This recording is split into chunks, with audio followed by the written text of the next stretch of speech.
नमस्कार दोस्तों, स्वागत है आपका हमारे YouTube चैनल जीके ट्रैकर पे। देखिए फ्रेंड्स, आज की क्लास में हम बात करेंगे जो हमारी एक सीरीज है Uttarakhand book wise MCQ series, जिसमें हम उत्तराखंड की सभी इंपॉर्टेंट किताबों को एमसीक्यू के फॉर्मेट में यहाँ पर कवर करेंगे। जिसके अंतर्गत हम सबसे पहले अजय सिंह रावत जी की पुस्तक को कवर कर रहे हैं। उत्तराखंड हिस्ट्री को पढ़ने के लिए सबसे बेहतर पुस्तक इस किताब को माना जाता है। इसको हमने थ्योरी में भी कवर किया है, वन लाइनर में कवर किया है और अब हम इसे पूरी डिटेल में और एमसीक्यू के फॉर्मेट में कवर कर रहे हैं, जिससे आपका रिवीजन भी अच्छे से हो जाए और आपकी प्रैक्टिस भी यहां पर अच्छे से आप कर पाएं। ये हमारी इस सीरीज की 22वीं क्लास हम यहां पर कवर करेंगे। अगर आपने इससे पहले की क्लासेस को नहीं देखा है तो आप उन्हें प्लेलिस्ट में जाके देख सकते हैं। तो चलिए दोस्तों, आज की क्लास को शुरू करते हैं। आज का हमारा पहला क्वेश्चन है, ब्रिटिश सरकार द्वारा किस वर्ष घराटों की गणना कराई गई और उन्हें किराए पर देने की प्रक्रिया शुरू की गई। तो घराटों की गणना, घराटों की गिनती ब्रिटिश सरकार के द्वारा कब कराई गई और उन्हें किराए पर देना शुरू किया गया? ये किया था इन्होंने 1842 में। ऑप्शन बी इसका सही उत्तर यहां पर होगा। देखिए, अंग्रेजों ने जो यहाँ के स्थानीय कानून थे भूमि को लेकर के, जैसी मान्यताएं पहले से चल रही थी, उनमें तो पहले से ही हस्तक्षेप करना शुरू कर दिया था। जैसे ही उन्होंने कुमाऊं कमिश्नरी यहाँ पर बनाई और शासन करना शुरू किया, बंदोबस्त उन्होंने भूमि के शुरू कर दिए थे। लेकिन जल प्रबंधन को लेकर के या पानी को लेकर के उनकी अभी ऐसी कोई नीति नहीं थी। जो स्थानीय जल प्रबंधन सिस्टम है उसमें अंग्रेजों का जो पहला हस्तक्षेप देखने को मिलता है वो 1842 में देखने को मिलता है, जब वे राज्य में जो कुमाऊं कमिश्नरी थी उसके अंतर्गत घराटों की गणनाएं करवाते हैं और इन्हें किराए पर देने की शुरुआत करते हैं। तो ऑप्शन बी इसका सही उत्तर होगा। घराट या पंचक्की, जहां पर आपके जो गेहूं होते हैं उसे पिसा जाता था, ठीक है, तो पिसाई वगैरह यहां पर होती थी और यहां से ही इन्होंने पानी को नियंत्रित करने की अपनी जो प्रोसेस थी उसको स्टार्ट किया। पंचक्कियों को लेकर के 2 वर्ष हमने पिछली क्लास में भी कवर किया था, एक था 1861 और एक था 1922। 1861 में घराटों के ऊपर, पंचक्कियों के ऊपर टैक्स लगाया गया था। वो टैक्स था पिसाई के आधार पर। क्वेश्चन बनेगा, पिसाई के आधार पर घराटों पर कब टैक्स लगा? 1861। और सालाना कर इनके ऊपर कब लगा? सालाना कर लगा था 1922 में, ठीक है। नेक्स्ट है, प्रसिद्ध भालू डैम कहां स्थित है? काफी फेमस ये बांध है, 100 साल से ज्यादा पुराना है। 1903 में इसका निर्माण किया गया था और ये आपके रानीखेत में स्थित है। ऑप्शन सी सही उत्तर यहां पर होगा, ठीक है। नेक्स्ट है, कुमाऊं वाटर रूल्स से संबंधित निम्न कथनों पर विचार करें और गलत कथन का चयन करें। तो कुमाऊं जल नियम, इनको लेकर के 3 बातें दी गई हैं। चलिए देखते हैं कौन सा वाला यहां पर सही है। जैसे मैंने आपको स्टार्टिंग में कहा कि पहले अंग्रेजों ने भूमि पर नियंत्रण करने का प्रयास किया, भूमि को अपने अधिकार में किया, लेकिन जो जल था यहां पर, जो पानी था, उसका इस्तेमाल जैसे परंपरा पहले से चली आ रही थी, जैसे स्थानीय लोग करते थे, वैसे ही उन्होंने होने दिया था। लेकिन धीरे धीरे उन्होंने पानी पर भी अपना कंट्रोल करने का प्रयास किया। उसके लिए उन्होंने घराटों पर नियंत्रण स्थापित करने का कोशिश किया था, जैसा हमने पहले देखा, टैक्स लगाया उनके ऊपर। लेकिन अभी भी पानी के लिए उन्होंने कोई विशेष नियम नहीं बनाए थे। पानी के इस्तेमाल को लेकर के या पानी पर नियंत्रण के लिए जो पहले नियम बनाए गए उन्हीं को कहा जाता है कुमाऊं वाटर रूल्स, जो कुमाऊं जल नियम के नाम से जाने जाते हैं। 1917 में इन्हें बनाया गया था, ठीक है। तो उन्हीं को लेकर के 2-3 बातें हैं, उनको देखते हैं। पहला, ये नियम 1874 के शेड्यूल डिस्ट्रिक्ट एक्ट के तहत बनाए गए थे। तो पहला वाला कथन आपका सही है। जो 1917 में कुमाऊं वाटर रूल्स बने थे, ये 1874 का जो शेड्यूल डिस्ट्रिक्ट एक्ट था, जिला अधिसूचित अधिनियम, उसके माध्यम से बने थे, ठीक है। इसके तहत पेयजल, सिंचाई और घराटों का पानी सरकार के नियंत्रण में ला दिया गया था। सेकंड वाला कथन आपका गलत हो जाएगा। जब ये कुमाऊं जल नियम बने, इसमें जो सिंचाई और घराटों का पानी था उसको सरकार के नियंत्रण में लाया गया। पेयजल वाले पानी को इससे बाहर रखा गया था, यानी जो पीने का पानी था, जहां से स्थानीय लोग अपने लिए पीने का पानी लाते थे, उस पर सरकार ने कोई नियंत्रण करने का प्रयास नहीं किया। केवल घराट और सिंचाई के लिए जहां पर इस्तेमाल होता था उसको लेकर के नियम यहां पर बनाए गए थे। तो पेयजल के अलावा जो बाकी चीजों के लिए इस्तेमाल होता था पानी, उसको लेकर ये कानून बने थे और ये सरकार के नियंत्रण में आए थे, ठीक है। इसके अलावा इन नियमों में क्या चीज करी गई थी जो 1917 में आए थे? सिंचाई और घराट, देखिए पहले की व्यवस्था क्या थी, पहले उसको समझते हैं। पहले ऐसी व्यवस्था थी कि कोई भी व्यक्ति अपनी सिंचाई के लिए या अपने इस्तेमाल के लिए नहरों का इस्तेमाल कर सकता था, नहरों का निर्माण कर सकता था अपने पैसे पर। उसे कोई अनुमति की आवश्यकता नहीं होती थी, न सरकार वहां पर मदद करती थी। अगर वो चाहे तो अपना पैसा लगाकर अपने लिए सिंचाई की सुविधा ले सकता था, या अगर कोई व्यक्ति घराट खोलना चाहता है तो थोड़ा सा अपना इन्वेस्ट करके वहां पर वो अपना काम शुरू कर सकता था। लेकिन 1917 के जो ये नियम बनाए गए, जल नियम, इसको लेकर के इन दोनों पर नियंत्रित किया गया। अब आपको अगर घराट खोलने हैं या सिंचाई के लिए नहरों का निर्माण करना है तो आपको अनुमति सरकार से लेनी होगी। ठीक है। इसके अलावा कई सारे जो अधिकार थे, कई सारी जो पावर थी, वहां के स्थानीय अधिकारियों को दी गई घराटों और सिंचाई नहरों को लेकर के। ठीक है, तो सेकंड वाला आपका गलत है। तीसरा, इन नियमों में संशोधन 1930 में किया गया, यह भी आपका सही है। कुमाऊं जल नियम 1917 में बने थे और 1930 में इनमें संशोधन किया गया था। 1917 में क्या चेंज किया गया वो मैंने आपको बताया कि अनुमति अब आपको लेनी होगी। 1930 में जब इसमें संशोधन किया गया, एक बड़ा चेंज इसमें किया गया कि घराटों के लिए जो गूल बनती थी, जो नहरें बनती थी, और सिंचाई के लिए जो नहरें बनती थी, उनको अलग अलग कर दिया गया।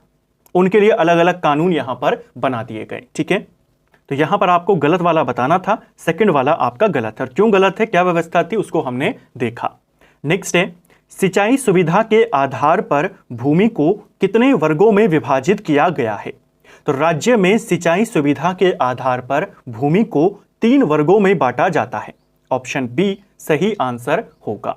3 आधार पर ब्रिटिश काल में इनको बांटा जाता था। एक आधार है इनका तलाऊ, इसके अलावा एक होता था उपराऊ, ठीक है, और एक होता था आपका इजरान। इन तीनों को ध्यान रखना है। तलाऊ वो भूमि जहां पर सिंचाई की सुविधा उपलब्ध है, यानी सिंचित भूमि को कहा जाता था। उपराऊ उसे कहते थे जहां पर सिंचाई की सुविधा उपलब्ध नहीं है, यानी ये असिंचित भूमि होती थी। और इजरान यानी आपकी जो पथरीली भूमि हो गई, जो बंजर भूमि यहां पर होती थी। ठीक है, अपरिपक्व भूमि जिसको कहा जाता था। सिंचाई के आधार पर 3 वर्गों में भूमि को बांटा जाता था। सिंचित भूमि तलाऊ, असिंचित भूमि उपराऊ।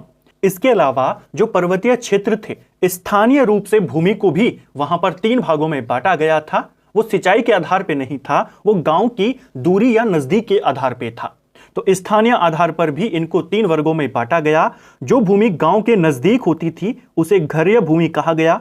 जो भूमि गांव के बीच में होती थी उसे बिचलीय भूमि कहा गया। और जो गांव काफी दूर होती थी, वनों से लगी हुई भूमि होती थी, उसे बुनिय भूमि कहा गया। इन दोनों वर्गीकरण को याद करना है, सिंचाई के आधार पर और गांव से दूरी के आधार पर। नेक्स्ट है, निम्न में से कौन सा युग्म सही सुमेलित नहीं है। तो इनमें से कौन सा जो युग्म है आपका वो गलत सुमेलित है। चलिए देखते हैं। गूल क्या होती है, छोटी सिंचाई नहरें होती है, ये आपका बिल्कुल सही है। ऑप्शन ए आपका सही है। ठीक है, खेतों की सिंचाई के लिए जो छोटी छोटी नहरें बनाई जाती थी उन्हीं को गूल या कूल यहां पर कहा जाता था। बांध किसे को कहते हैं, तो बांध कहा जाता था छोटे छोटे डैम को, छोटे छोटे बांधों को। यह भी आपका बिल्कुल सही है। ठीक है, हवार की बात करें, छोटी द्वितीयक नहरें, इनको हवार कहते थे, यह भी आपका सही है। जो मुख्य नहरें हमारी होती हैं, जो गूल होती हैं, इनको दूसरी गूल से जोड़ने के लिए, जैसे मान लीजिए ये मुख्य हमारी गूल आ रही है, कुल आ रही है, इसको दूसरी मुख्य नहर से जोड़ने के लिए एक छोटी सी नहर यहां पर बना दी जाती है। इसी को कहा जाता है हवार, या बॉल भी इसको कहा जाता है। ठीक है, इसको ध्यान रखना है। तो आपको बताना था यहां पर कौन सा सही सुमेलित नहीं है। यहां पर सारे के सारे सही सुमेलित हैं, इनमें से कोई भी गलत नहीं है। ठीक है, प्रसिद्ध एक हथिया नौला कहां स्थित है। तो काफी फेमस है एक हथिया नौला। इसे जगन्नाथ मिस्त्री के द्वारा बनाया गया था। जगन्नाथ मिस्त्री और उनकी बेटी कस्तूरी के द्वारा इसे बनाया गया था और यह आपके चंपावत में स्थित है। ऑप्शन बी सही उत्तर होगा। यह एक हथिया नौला है। अगर आपको पूछे एक हथिया देवाल कहां पर है, तो वो पिथौरागढ़ में है। ठीक है, और इसी एक हथिया नौले के जैसे ये फेमस है, एक और नौला है जो काफी ज्यादा प्रसिद्ध है, जिसे कहते हैं जानवी नौला। ये कहां है, ये भी पिथौरागढ़ में है। राज्य में भूमि के कीचड़ युक्त हिस्से को क्या कहा जाता है। यानी जो कीचड़ युक्त भूमि होती है, जिसमें जल आपका लगभग हर समय बना रहता है, उस भूमि को राज्य में गजार के नाम से जाना जाता है। सिमार या गजार इसको कहते हैं। तो आपने दोनों नाम याद करने हैं। कुछ जगहों पर, कुछ क्षेत्रों में इसे सिमंद के नाम से भी जाना जाता है। तो सिमंद, सिमार, गजार ये सारे एक ही नाम है। भूमि का जो कीचड़ युक्त हिस्सा होता है, जहां पर पानी काफी ज्यादा मात्रा में रहता है और लगभग हर समय उपलब्ध रहता है, उसे कहते हैं। ठीक है, नेक्स्ट है, उत्तराखंड में चाल खाल का संबंध किससे है? तो उत्तराखंड में चाल खाल आपके जल संग्रहण से संबंधित है। ऑप्शन ए सही उत्तर यहां पर होगा। वर्षा का जो जल होता था उसको एकत्रित करने के लिए, संग्रहित करने के लिए गड्ढे बना दिए जाते थे, जिनको खाल कहा जाता था। तो चाल खाल का संबंध किससे है? यह वर्षा के जल को जमा करने से है, वर्षा के जल को संग्रहित करने से है। Option A. व्यापारिक यात्रा के लिए क्या कहा जाता था उत्तराखंड में? व्यापारिक यात्रा को कहते थे ढाकर। क्वेश्चन बना है कि ढाकर किसे कहा जाता था? तो व्यापारिक यात्रा को कहते थे। खाद्यान्न भंडारण से संबंधित कौन सा शब्द आता है? वो आता है भकार शब्द। ठीक है, नेक्स्ट है, वैली ऑफ दून किसकी रचना है? तो वैली ऑफ दून की बात करते हैं। यह जो किताब है A.R. गिल की किताब है। ऑप्शन बी सही उत्तर यहां पर होगा। देखिए, कहानी मानी जाती है सुदर्शन शाह के काल में कि सुदर्शन शाह ने जो देहरादून का परगना था वहां एक कैप्टन अधिकारी हियरसे को बेच दिया था। इसके बारे में सवाल बन सकता है कि किसको बेचने का उल्लेख है? हियरसे को। ये जो पूरी घटना है वो इसी A.R. गिल की पुस्तक वैली ऑफ दून में बताई गई है। हालांकि इस घटना को कि सुदर्शन शाह ने देहरादून का परगना हियरसे को बेचा था, अधिकांश इसे कल्पना ही माना जाता है, सच इसे नहीं माना जाता। ठीक है, अंग्रेजों के द्वारा भी इस घटना को सही नहीं माना गया था। नेक्स्ट है, सुदर्शन शाह द्वारा किस अंग्रेज अधिकारी की रक्षा बाघ से की गई थी? तो सुदर्शन शाह ने किस अंग्रेज अधिकारी के प्राणों की रक्षा करी थी? बाघ से। बाघ से बचाया था इन्होंने फ्राइडेन को। ऑप्शन सी सही उत्तर यहां पर होगा। कुछ अंग्रेज अधिकारी टिहरी रियासत में आए हुए थे और शिकार पर गए हुए थे राजा सुदर्शन शाह के साथ। तभी जो एक अंग्रेज अधिकारी था जिसका नाम था फ्राइडेन, इसके ऊपर बाघ हमला कर देता है। सुदर्शन शाह के द्वारा इसकी जान को बचाया जाता है। तो इंपॉर्टेंट घटना थी, काफी ज्यादा तारीफ उसके बाद सुदर्शन शाह की यहां पर होती है। नेक्स्ट है, ब्रिटिश सरकार ने टिहरी राज्य पर सुदर्शन शाह और उनके वंशजों का अधिकार कब माना था? देखिए, सुदर्शन शाह के द्वारा टिहरी की स्थापना कब करी गई? अगर आपके पास ये सवाल आ जाए, टिहरी की स्थापना इन्होंने करी थी 28 दिसंबर 1815 को। ठीक है, अंग्रेजों ने जब गोरखाओं को पराजित कर दिया था तो अलकनंदा का जो पश्चिमी इलाका है वो इनको दे दिया था। तो टिहरी को लेकर के जो समझौता सुदर्शन शाह का अंग्रेजों से हुआ वो आपके नवंबर 1815 में हुआ और तब कहा जाता है सुदर्शन शाह को अस्थायी पट्टा यहां पर दिया गया था। इनका अधिकार अंग्रेजों के द्वारा कब माना गया? इनका और इनके वंशजों का ये माना गया था 4 मार्च 1820 में। ऑप्शन सी इसका सही उत्तर यहां पर होगा।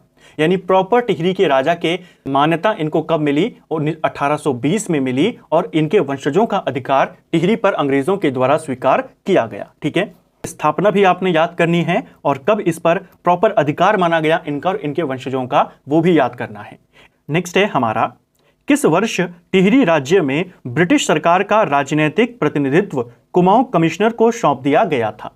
तो टिहरी रियासत के अंदर जो प्रमुख ब्रिटिश अधिकारी होगा, पहले उसके लिए अलग अलग व्यक्तियों को नियुक्त किया जाता रहा होगा, लेकिन 1842 में यह किया गया कि जो कुमाऊं कमिश्नर होगा वही टिहरी रियासत में ब्रिटिश सरकार का प्रमुख राजनीतिक प्रतिनिधित्व करेगा। ठीक है, नेक्स्ट है, सुदर्शन शाह द्वारा कितने खंडों में सभासार नामक ग्रंथ की रचना की गई है? तो सभासार जो ग्रंथ है इसे किसने लिखा है? इसे लिखा है सूरत कवि ने, और ये सूरत कवि कहा जाता है कौन थे? सुदर्शन शाह थे। तो सुदर्शन शाह किस नाम से रचनाएं करते थे? सूरत कवि। इन्हीं की एक फेमस रचना है सभासार, जिसे इन्होंने 7 खंडों में लिखा है। ऑप्शन बी सही उत्तर यहां पर होगा। अगर इसकी भाषा पूछ ली जाए तो इस ग्रंथ को इन्होंने ब्रज भाषा में लिखा है। ठीक है, नेक्स्ट है, टिहरी में पुराना दरबार का निर्माण किसने करवाया था?